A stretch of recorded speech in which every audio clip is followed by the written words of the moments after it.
केंद्रीय गृह मंत्री अमित शाह ने पूर्व सिविल सेवक आईएएस आशुतोष अग्निहोत्री की किताब का विमोचन किया और कहा कि भारतीय भाषाएं और हमारी पहचान है। अंग्रेजी बोलने पर शर्मिंदगी का समय जल्द आएगा। देखिए ये रिपोर्ट। मेरी बात ध्यान से सुनना। हम सबके जीवन में इस देश में अंग्रेजी बोलने वालों को शर्म आएगी, ऐसा समाज का निर्माण अब भी नहीं।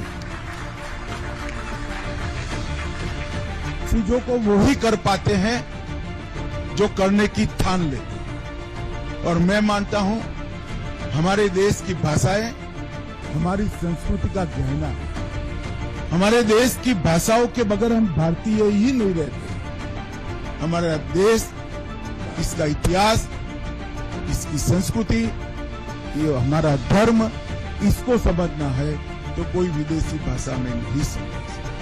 भारत की भाषाई धरोहर के तमाम खूबसूरत पहलुओं को बयां करता और भारतीय भाषाओं की विरासत को संजोने की जरूरत पर बल देता केंद्रीय गृह मंत्री अमित शाह का ये बयान गुरुवार को पूर्व सिविल सेवक आईएएस आशुतोष अग्निहोत्री की किताब मैं बूंद स्वयं खुद सागर हूँ के विमोचन के दौरान आया, जहाँ गृह मंत्री अमित शाह ने भारत की एकता और अखंडता के लिए भारतीय भाषाओं को जरूरी बताया।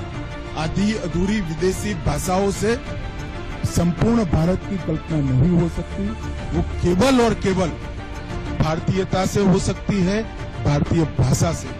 पूरा बोध है कि लड़ाई कितनी कठिन है, मगर पूरा विश्वास है कि लड़ाई भारत का समाज जीतेगा और फिर से एक बार आत्मगौरव के साथ हमारी भाषाओं में हम हमारा देश भी चलाएंगे, सोच भी करेंगे, शोध भी करेंगे, नतीजे भी निकालेंगे और विश्व का नेतृत्व भी करेंगे।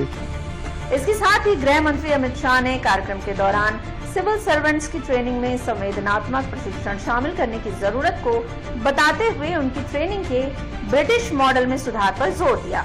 साथ ही 2047 के विकसित भारत के संकल्प में पीएम मोदी के पंचप्रण का भी जिक्र किया।